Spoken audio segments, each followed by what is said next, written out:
And now I request our question and answer panel, esteemed panelists, to please come on stage and take their seats, please.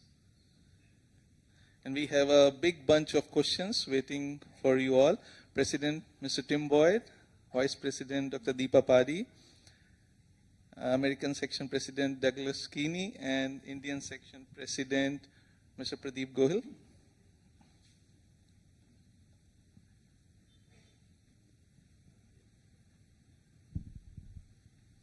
Let's all rise up for the universal prayer, please.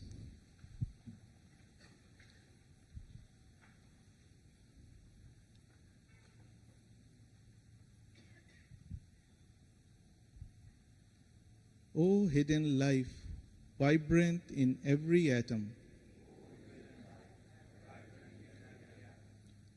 O hidden light, shining in every creature. O hidden love, embracing all in oneness. May all who feel themselves as one with Thee know they are therefore one with every other.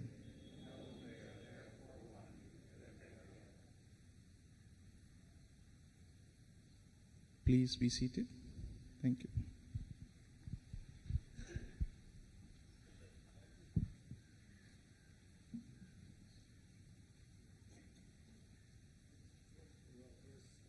All, thank you. I want to thank you all for being here today for this question and answer session. I also want to thank you for the many questions you all have submitted, which I am just now seeing for the very first time. So if you want spontaneity, you will have it today. Often we have fewer questions, but it seems as if whatever it is that's happening related to universal intelligence, your intelligence has been quite activated. I probably do not need to introduce our panel because they've been introduced over and over again, but just so you know, Dr. Deepa Padhi, a co-worker now for a number of years, who we first actually met in the United States, I think. Yes. Some years ago when she came for the TOS International Conference.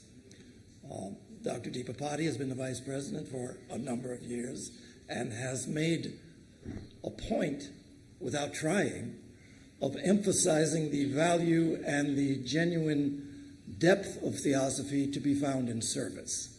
So I think that's been a wonderful contribution to our way of thinking.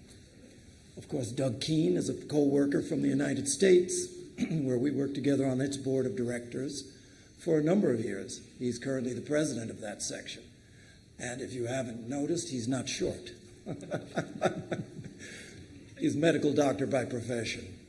Pradeep Gohil is my esteemed co-worker who has made it possible for me to live a life not free of worry, but free of certain worries here in India. One of those worries being the lack of cooperative spirit, because he has definitely cooperated. He's a gentleman who has spent a good portion of his life working in boardrooms for a corporate world around the world. I have joked with him on occasions that, you know, in the rough and tumble world of the corporate boardroom, he has become now the president of the Indian section of the Theosophical Society. I've asked him, does he sometimes yearn for a return to the corporate life? After all these theosophists get through working him over, it's a difficult life. So he hasn't answered my question, but maybe I'll ask that today. All right, so let's start off while I'm unfurling these questions. So first one would be, what are the qualifications to carry out a sincere exploration of universal intelligence? So I think that's a good question. What are the qualifications to carry out a sincere exploration of universal intelligence? Doug had asked me that he was prepared to take any questions as long as they're just yes or no. So as punishment for that response, how about you, Doug? Why don't you start us off? It'll teach me not to open my mouth. You want to just read that one more time? Sure. What are qualifications to carry out a sincere exploration of universal intelligence? I think as human beings, with a divinity within ourselves, we all have qualifications to carry that out. And it really depends on your mindset and attitude and orientation, I guess. And as we come into contact with a divine life, maybe through the Theosophical Society, maybe not, we may be moved by other forces or desires to commit to service. So I would say the qualifications would be earnestness, humility, and compassion. And this week, we've seen many examples of that. The talks that we've had several talks by selfless workers for the betterment of society. And I think each of them started with a commitment, a compassion, an earnestness, and a humility. And in projects large and small, you're able to make a difference.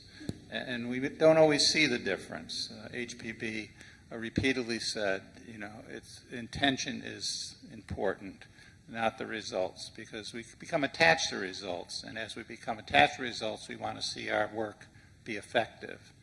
And then we get invested in the results. And then that may distort our efforts. If we're selfless in our attempt, then the results will take care of themselves. And as HPB had reminded us, success measured on the spiritual path is not always the same as success in the world. We may feel a failure in the world on certain efforts and projects, but that is not a failure internally. That is not a failure on the spiritual path. We have learned each step of the way, and some of the demons that we face, we will not face again, even if we do not have worldly success. So that's how I would answer that. Pradeep, Deepa, I mean, it's not required that everybody answer each question, but if you have something to add, you're more than welcome.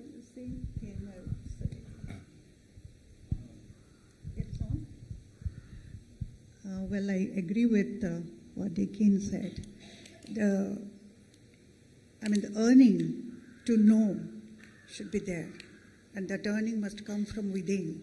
It's just not that he wants to know, they want to know, this group wants to know, so I would also like to know. It's not like that.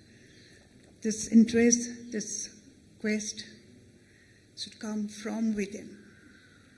That's what I want to say.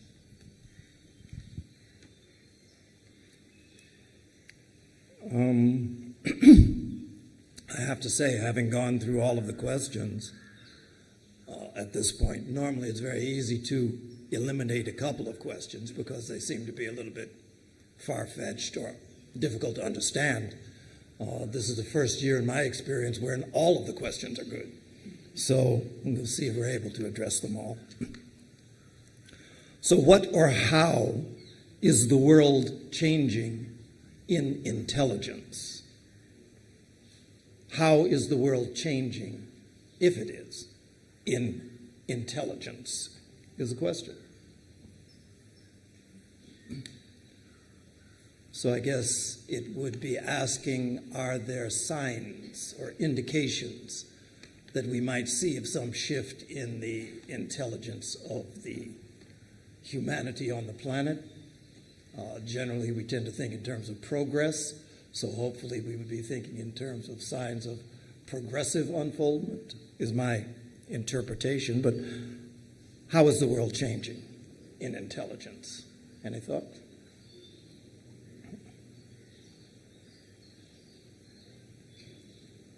Yes, one thing I can say that now that scientists are talking about artificial intelligence, that is also something, which is a sign of universal intelligence being manifested. So many scientific discoveries and inventions are happening. These are all signs of the manifestations of universal intelligence. I do know when we had our Besant lecture by the Supreme Court Justice, Mr. Sundaresh, excuse me, you should never have peanut butter and jelly before coming up to speak to an audience. This is my lesson. But Justice Sundaresh, in speaking with him, he really was noting, he felt it was very important to talk about virtue because of what he witnesses from his position as a slippage in terms of virtuous behavior among human communities. The idea that there is more craftiness and more attempts to gain the upper hand, not only in terms of personal relations, but corporate and national relationships. So while it may not be necessarily a change in the intelligence that we have or that we exhibit, I think to a certain extent a lot of things move in cycles, and sometimes you have times when certain aspects are clouded. And I do believe that we're in a relatively cloudy period in some respects. And to some degree, what that means is that for people such as us, who for whatever reason have found value in this thing we call theosophy, that there is a greater need, a greater responsibility in many ways. The whole idea that the dark only exists in the absence of light is just a fact that every child is aware of. But the idea that we have a capacity to encounter and then to radiate light is something of the challenge that we face. And that would be something that would be a noticeable effect of an uptick in the overall human intelligence when that becomes closer to the norm. Or even if it became the norm for the Theosophical Society only, which is an impossibility. But anyway, that's just some thoughts, Annie. And again, it's not required that every question. All right. So for that, Pradeep, I'm going to give you the next question. O hidden life, O hidden light shining in every creature, from the invocation of Annie Besant. What might be meant by hidden light is the question.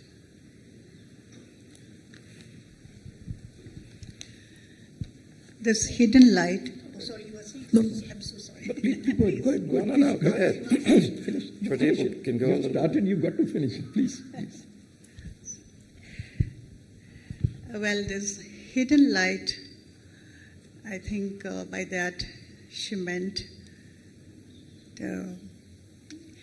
a spark of universal intelligence, as it is called innate intelligence. That spark is there in every creature, in every living beings.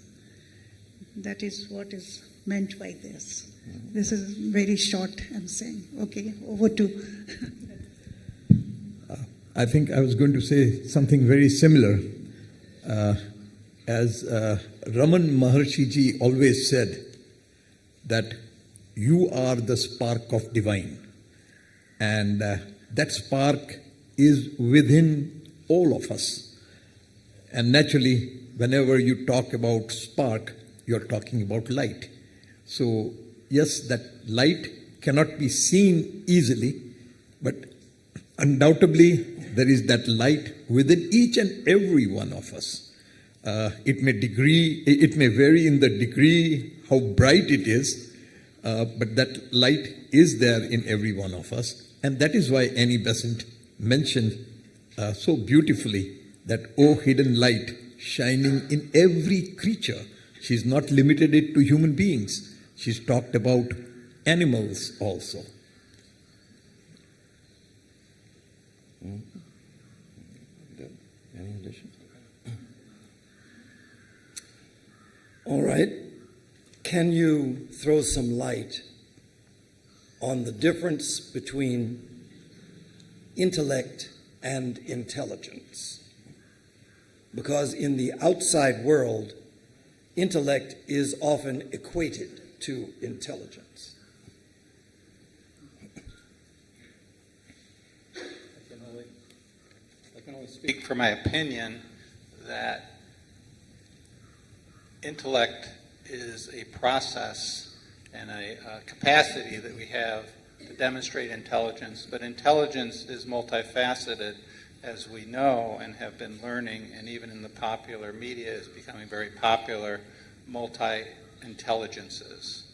We have perhaps an analytical intelligence, but we also have a creative intelligence, an artistic intelligence, a relationship intelligence. So there's many, many different intelligences that we all carry. Some of them related to the intellect, which in my impression is more analytical. But as we expand our intelligences, we can collectively broaden the definition of intellect. I think we're at risk if we emphasize one intelligence over another, either in a person or in a society. We're at risk for losing the other intelligences. And this is one of the reasons that each society must emphasize the variety of intelligences and the variety of skills and aptitudes that people bring to that society. And if we narrowly focus just on one type of intelligence, we will lose our other intelligence, or they'll become diminished, and we will become out of balance. So I think we need to honor the different intelligences and how they can be accumulated into the intellect. The intellect, if it's broad, then can lead us to wisdom, but if it's very narrow, it only serves to repeat knowledge, which is less open to divine influences.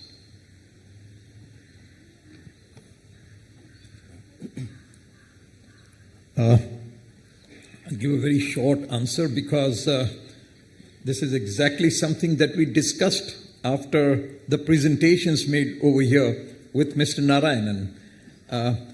Probably we can take a view that intellect is something we have for this birth, which is not going to necessarily come with us after this birth.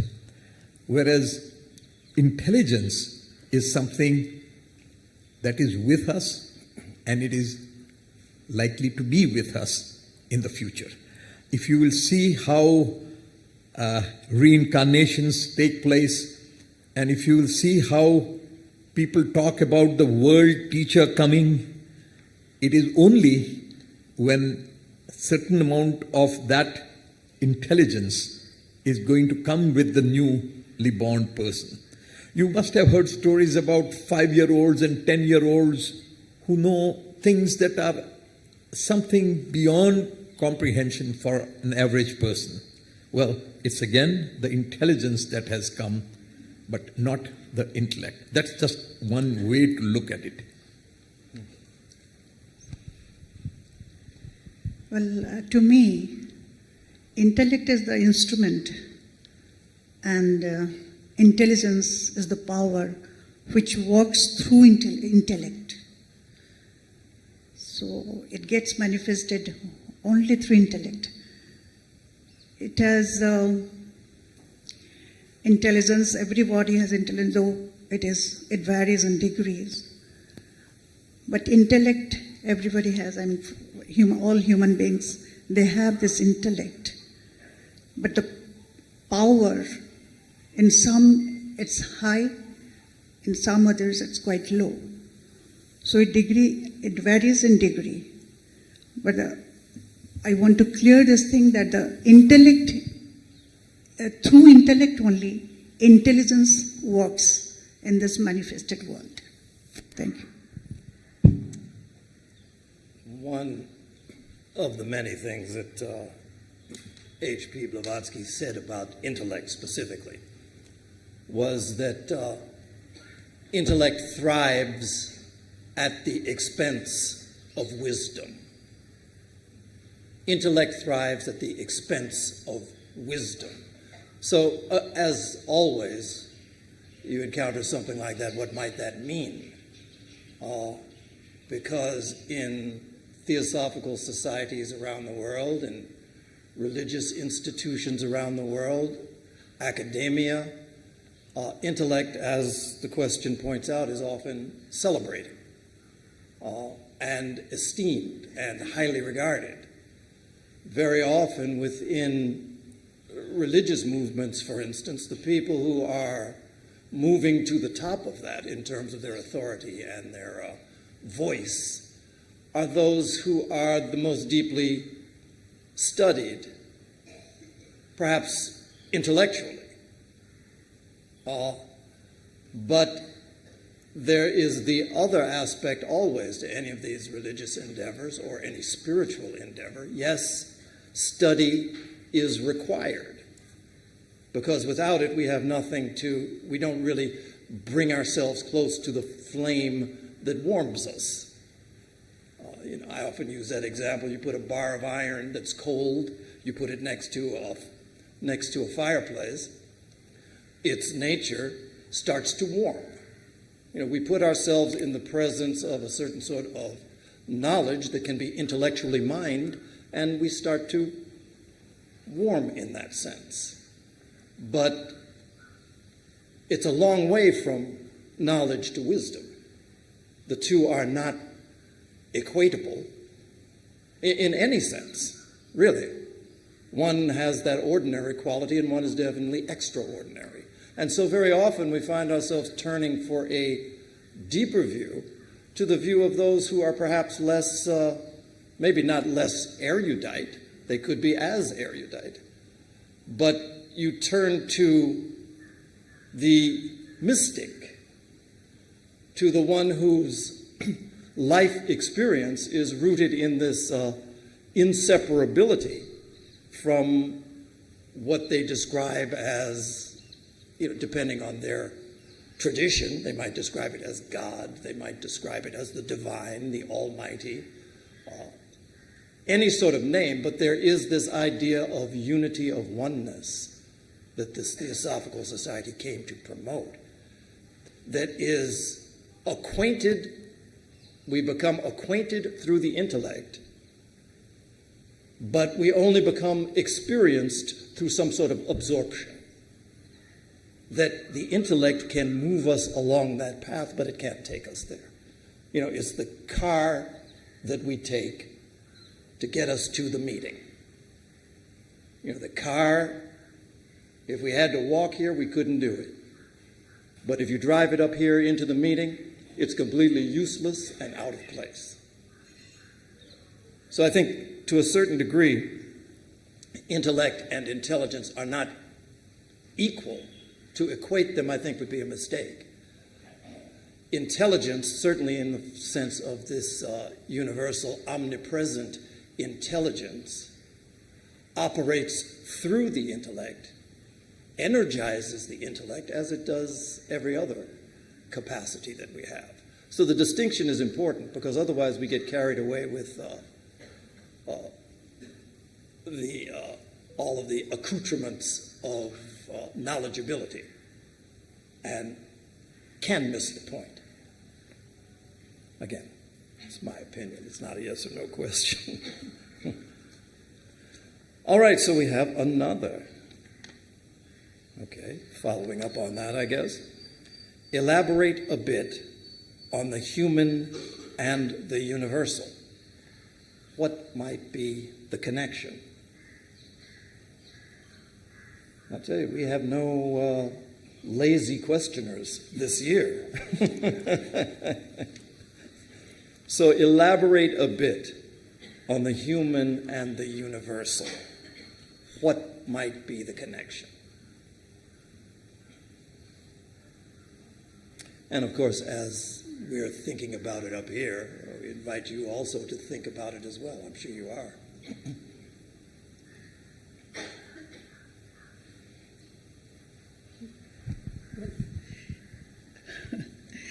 Well, human is a part of the universal, isn't it? Human is a part of the universal. Universal, you can say it is the whole, and human is a part. Whole and part relationship is there between human and universal. To be, I think. What else I can say about it? The human and universal. But this is the basic thing, that this is a relationship between whole and the part. Part is nothing without the whole, and the whole is also has no meaning without the parts. So there is a very intimate relationship between the whole and the part.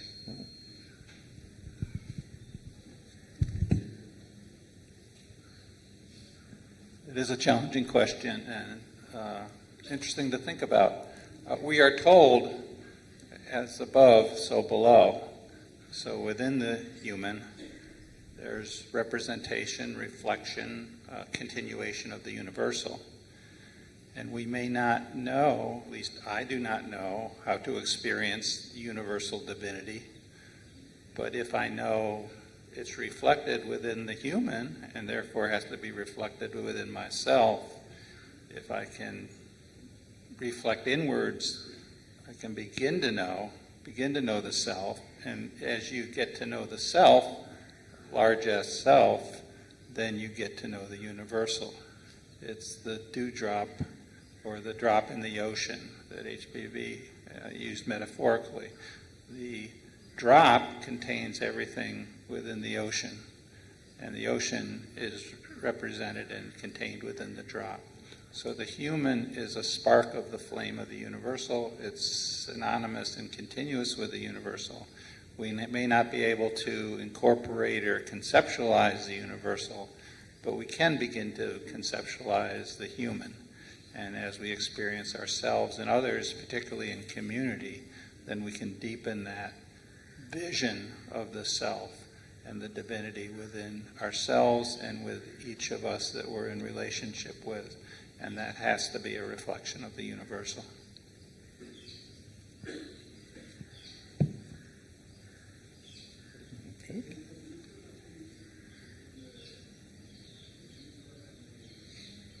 I think somebody's saying something, but of course we can't hear.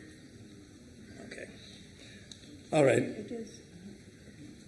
So I think, as everyone was pointing out, that the relationship between the part and the whole, the relationship between the grain of sand and the beach, the drop of water and the ocean, they are, in every aspect, the part is identical to the whole. There is no difference whatsoever. But, the example might be if I get some water from the Adyar River, anybody would be able to tell who knows the components of that river that, this little bottle is the same thing. But when you make the mistake of ascribing to that limited portion the qualities of the whole, well then you don't diminish the ocean by doing that. You don't diminish the river, but you diminish your own possibilities to expand into that greater whole, I think, might be what is affected. So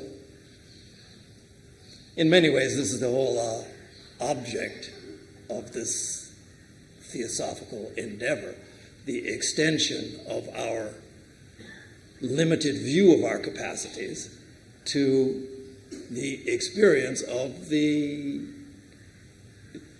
whole.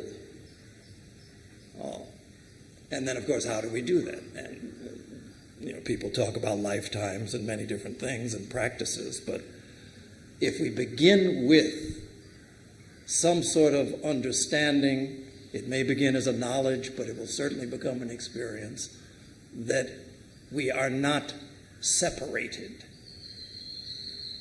that the grain of sand is the beach, then that's a beginning point. And again, when we talk about the human point of view, as humans, we're talking about, we're looking to the great expanse from within our own limitations. And the greatest among us are limited. We look back to our founders as very wise people, which they were, but they were wise people with limitations, as is anybody that happens to find themselves in a body. So, that's always also something that we do need to be aware of and keep in our minds. So let's see. I'm going to have to check to see if this handwriting is all the same, because, a lot of the questions just flow naturally into each other. But it's not the same handwriting. Which probably speaks something about the nature of the universal mind. That when these questions are being written, somehow or another, it's not the same question. We don't have the same question here once. But each one, talks about a facet of the greater subject. So we have the universal mind at work here. Deepa, I think you're cheating. You're reading the question ahead of them. I caught you. Can a limited mind understand something unlimited as universal intelligence? Can a limited mind understand something as unlimited as universal intelligence? So I think this goes to a question of the function and the capacities of mind. Pradeep, you look ready? Well, I don't know, but I'm not sure if there is a limited mind. We might not have explored the mind and hence the limitations. But I think every mind is unlimited in its abilities, in its capacity to grow and to show to everyone what it desires. So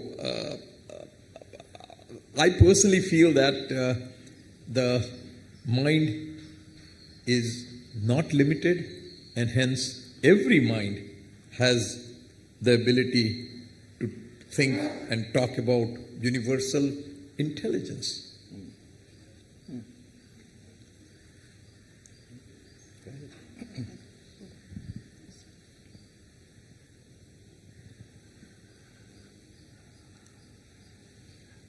I've thought about this a little bit previously, and I guess I've come up with the idea that we can begin to look at a universal mind as a reflection of a reflection of a reflection of a reflection in such small amounts that we can begin to comprehend it. Otherwise, it's beyond our possible understanding as humans, at least in this, race and sub-race at this time. In the Bhagavad Gita, when Krishna reveals himself to Arjuna, it is terrifying, overwhelming, and the same may be true for our human mind. But I felt moved that we do not need to see the universal mind. I think if we understand that the universal mind exists, it's comforting to know that we're in a place, we're on a purpose, we have a history, we have a future, and part of the purpose is to learn about ourselves and who we are. When we think about time, time is infinite in both directions. Space is infinite in both directions. How can that be? That strains the rational mind. And yet, somehow, for me, at least when I first realized that as a teenager, it was comforting, in fact, comforting in the fact that there is some greater power. There are features of this world that we do not understand, and we can only explore and begin to find our own corner. And knowing that we're on a path that makes rational, I won't say sense, but there's a rational progression is somehow comforting, just as the bird flies through the air. It's not terrified of the air or the fish of the water, but we are in a natural environment. We're where we need to be, and our chief task is to understand, discover ourselves, and let our true nature evolve and express itself. So I find that comforting without necessarily being able to comprehend in our own little head what a universal mind might be.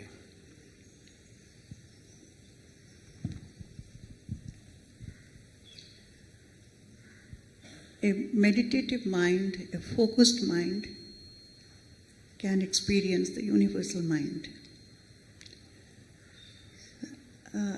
I think to know that mind, yes, I had read somewhere that if we think in terms of frequency, energy and vibration, we can experience the universal mind. But for that, we have to transform ourselves, without which it's not possible. Transformation means we need to cultivate certain virtues. We have to be really, really selfless. These things are very much required. These are the basic things. If we can do that, if we can cultivate these virtues, it is very easy to understand the universal mind. I know that in the, I guess it's in the stanzas of Xian, there's this idea that there is a moment, in a sense, at which humanity became human. And that particular occurrence was something that is related directly to the mind, because it is said in a kind of a poetic way that the basically established within humanity, and therefore within its parts, which are us human beings, is this thing that would be described as the mind to embrace the universe. So the mind that is resident within us, but only as a potential right now, apparently, is a mind that has the capacity to embrace the universe. And so in part, when we think about the direction of our growth, I guess, that earlier we had a question about signs of human intelligence, that is it increasing perhaps? But I think to the degree that our embrace becomes more universal, then that might be something of a sign that of the growth of the expanse and our connection with the actual mind that is resident within us, the mind that can embrace the universe.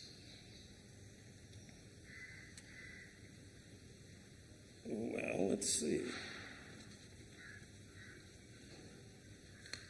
All right, here's one. There is so much anxiety over AI, which is to say artificial intelligence, worldwide. Do you think it really poses a risk to the human race and to other life forms? Does AI, in your opinion, pose a risk to human race and other life forms? What do you think?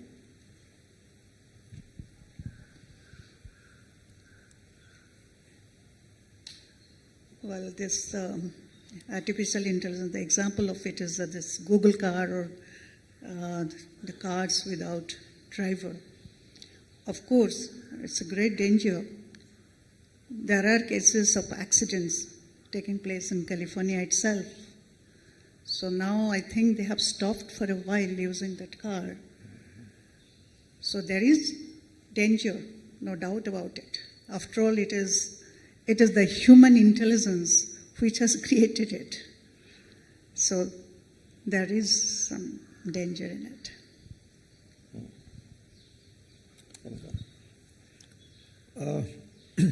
If you will look at the history of mankind, there have been a number of such anxieties in the past. There was anxiety when the first car was manufactured. There was anxiety when the first airplane was flown. There was anxiety that the world is coming almost to an end when the atom bomb was found. So all of these creations of the human mind, there have been anxieties. However, the same human mind has found solutions. There are solutions now of how a nuclear disaster can be averted. There are solutions now on all of the things that I just mentioned. So I'm sure there will be solutions to the artificial intelligence problem, and the advantages that we will see are the ones that we should really look at. Unfortunately, in the world, the press always gives the other side. They do not look at the immense advantages of the nuclear work that has taken place in the world, due to which more than half the world is now getting their electricity, which would not have been possible otherwise. So whenever these things have happened, there is always anxiety. I think rather than have the anxiety, we should diligently work at finding the solutions. And I'm sure the human mind is capable of finding the solutions.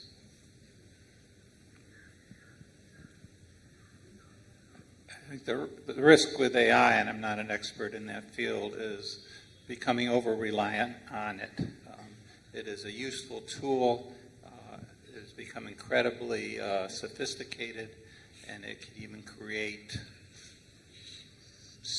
simulate human-like activity. You read about the machine can beat a human at chess, for instance. And with facial recognition and the number of calculations it can do per millisecond is very impressive. And we can use this. I think the danger is becoming over-reliant on it, where we give up our own human interactions. If we're always communicating with people by text or video and never sitting in front of them, there's a risk of losing that connection, and it can be manipulated. The scenario that's often portrayed in science fiction, and maybe more now in science, that machines could take over the world, I think is less of a threat unless we let that happen, because unlike humans, it's a simulation, and they do not, human beings do certain functions through their physical bodies, but machines do not have the astral body, do not have the mental body, do not essentially have the soul and the spirit that humans have. And therefore, I see it would be very difficult, unless they can find a way to get that, that they would be able to simulate that part of our nature and dominate humanity. But there is a risk of becoming overly reliant on it.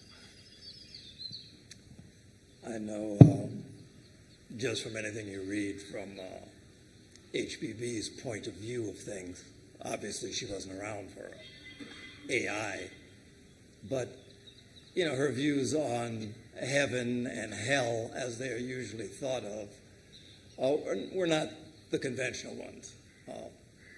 She did comment, however, when asked, where is hell? And her comment was that you can find hell anywhere you find a man-bearing planet. Anywhere where there is a planet that is inhabited by us. And I don't think she was being particularly critical of the male gender, although maybe. I mean, you look around, maybe. But any place you have a planet or a situation of, an unfoldment level such as ours, it's remarkable the ways we find to make each other suffer. The level of ingenuity that we put into this practice. Many years ago, I was in Peru, Lima, Peru. And, Lima was famous for the Incas' gold. Of course, the Spaniards took all of that, so there was nothing left. It had all been taken, but they had a gold museum. And, I wanted to see the exhibits of gold. So when I got there, it was about, a few sheets of gold leaf and a gold nugget because everything else had been taken. But next to that museum, they had something, well, if you can't see this, well, then go next door. And they had a museum of weapons. Weapons. But they were old weapons. They were weapons that dated back to the colonization of South America, particularly in this case of Peru. And it was mind-boggling.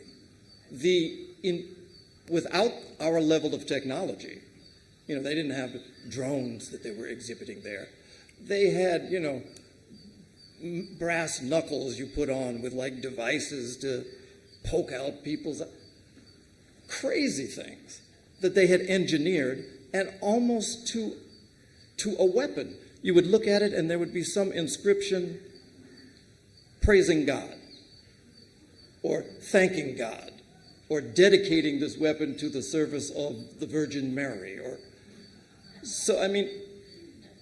It has a certain humor to it, but you take the culture, you take the religion, you take the place, you take the time. We have devised ways that are just remarkable. If you just look at basic things, I forget who it was that said it during our time here. I think our Theosophy Science lecture. He was talking about science and its expansiveness and how, just based on all of the knowledge, all the technology we have, the only thing that separates this place from a paradise and what it is the fact that we don't use it to dispel inequalities. We have used it to magnify them. And one of the I'm not even talking about AI and its applications to, its variety of applications. But one of the things that seems to be fairly certain is that its uses will definitely be such that they further concentrate the wealth of this planet in the hands of the very, very, very few. And so that's something apart from the technology. It's just, an observable behavior. So will artificial intelligence pose a risk to human life and other life forms? In a way, you could ask the question, what technological breakthrough hasn't in our hands? So again, that being, to me, this is an observable fact. I mean, one of the first ways that electricity was used in the United States was to use it as a method of capital punishment. You know, not light up the world. So, you know, we have that propensity. That's, you know, saddening, that's whatever it is. But it should be something of a, that should cause us to look more deeply and to apply ourselves to kind of swim against that current. So there can be an example for others, and others are looking for similar things.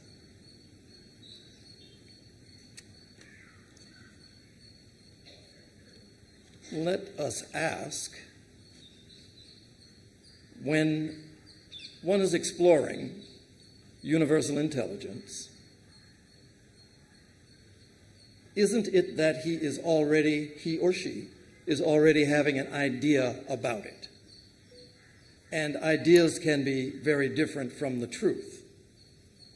So will this search exploration lead to truth or yet another preconceived notion? Can you repeat it? The idea, I think, is that there's universal intelligence, and we are trying to explore it. That was the theme of our convention. So this exploration, will it necessarily lead to something that is truth, or does it lead to yet another preconceived notion, the actual process of exploring and its results? Not an easy question.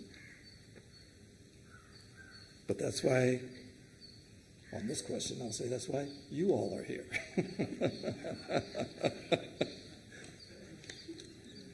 What do you think?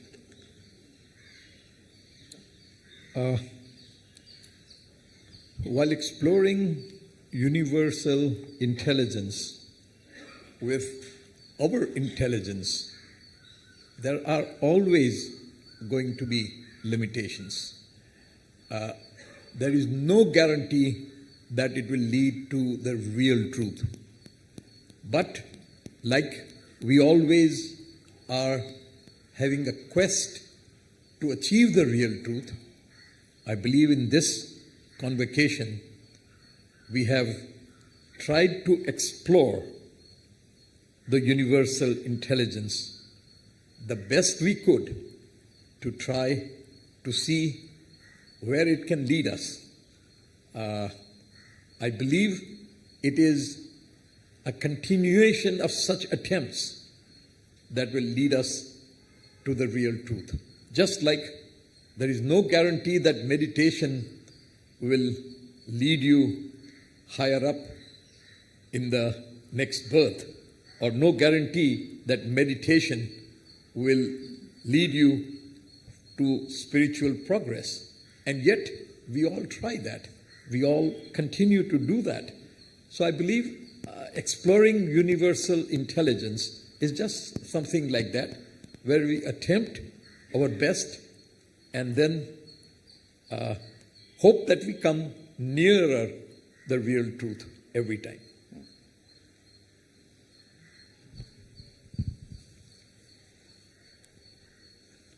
I don't know whether you all agree with me or not, but for exploring the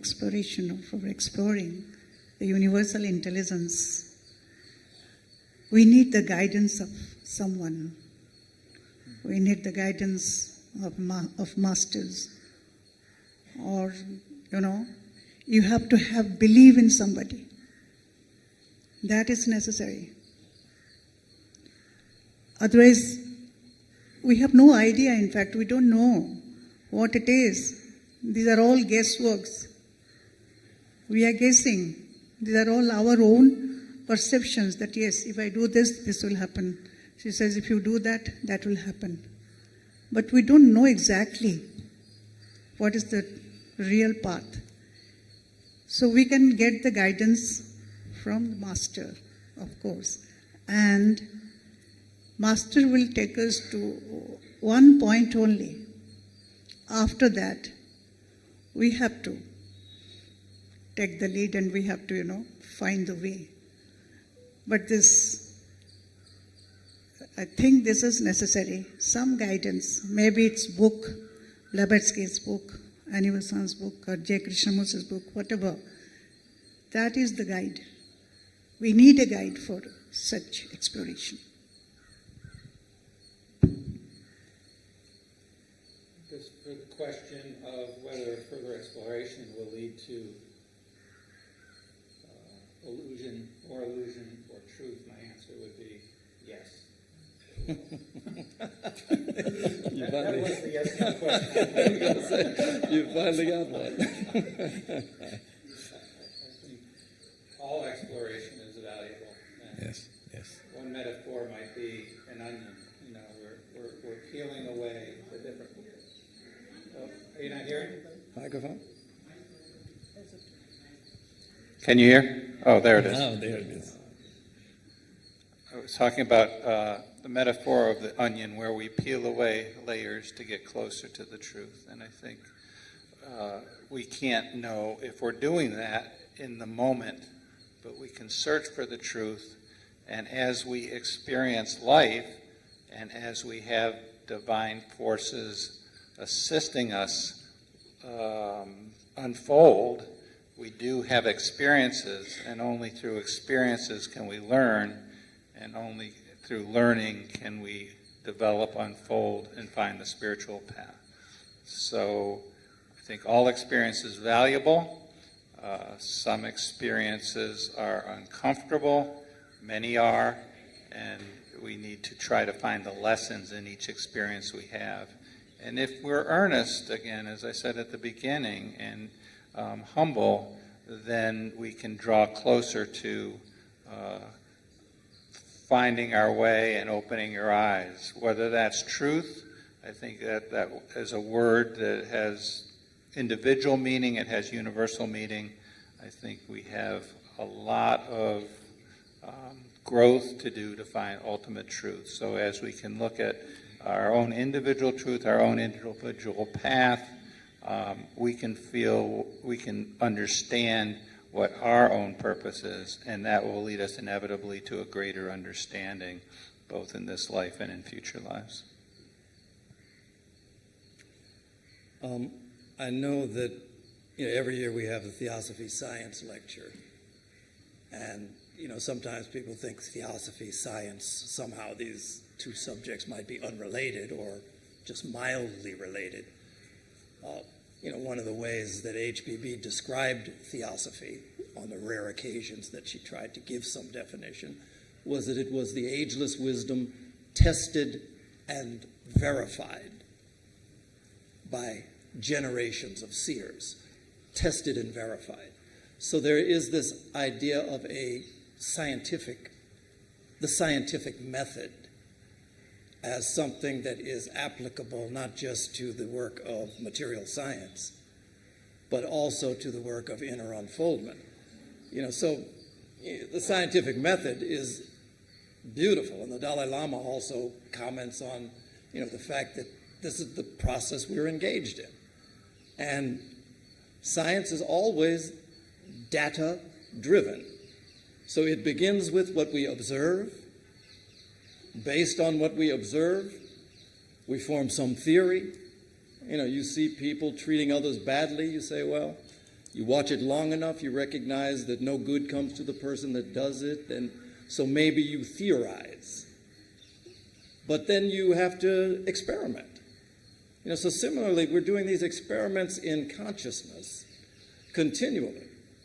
And this is the process that's being talked about. Do we have an idea about it? Will it just become another preconceived notion? It happens with science all the time. But the beauty of it is that it's always ready to refine, refute, reverse its own findings based on experience. And so for us, the idea that we will suddenly fall into complete expansive truth at some point, maybe that will happen. We'll take one final step, and there you are. But in the meantime, the poet T.S. Eliot, he says, we find ourselves, how did he put it? Slouching our way to Bethlehem. Slouching our way to this promised land is the description of, he wasn't using it necessarily to describe unfoldment or evolution, but I think it's a pretty good poetic description for that. Hold on just a second. We have one more question. It's 9:30, but we have one question. I would hate for that one person's question to not be considered. Is there an individual intelligence, or intelligence per se can only be universal? So is there such a thing as an individual intelligence, or is it necessarily all universal? And maybe I could add to the question, or could it be both? But I leave that up to you all to answer. I think the answer can be very briefly put that yes, there is individual intelligence, and it is this individual intelligence that will ultimately bring the universal intelligence. So I think that relation makes it very clear, and I think in my mind that's how I would answer. Okay. Just to add that I think we carry an individual intelligence. We can make decisions of get us through our day, but how did we come to that intelligence? We were a newborn babe, completely dependent on everything around us, and we've been influenced by all the, first our family, and then teachers, and then community. Read stories about developments or cultures far away. We read about space. If we just went out and looked at the stars, how much will we know? Not very much, but we can read articles, we can see presentations. So it's an individual intelligence we carry and can transmit, but it's universal first in the sense that it's a community intelligence that we have obtained over decades by everything and everyone around us. And then there's a divine intelligence within that that is universal. It does connect with the universe, and we cannot claim it as our own. Deepa, you want the final word? Well, human intelligence and universal intelligence are different in the sense that they are their own places. But in fact, if you look at one thing, why is the difference then the universal intelligence and we call it human intelligence? The barrier is the mind. The distorted mind is the barrier. We are always connected to universal mind, universal intelligence. We are. Our subconscious mind is constantly in connection with the universal intelligence. But because of our, adulterated mind, because of the negative thoughts, we are not aware of that. We are not able to aware of that universal intelligence. So for this, the only way is to transform ourselves so that we can directly connect to that universal intelligence. Well, I'd like to thank our panelists and thank you as well for going into this question and answer period. I think it was, honestly, I'm not just saying that, this was a very, very good range of questions that we received this year. And unlike any other year that I remember, we got through all of them. So thank you all, and thanks to our panelists. Thank you.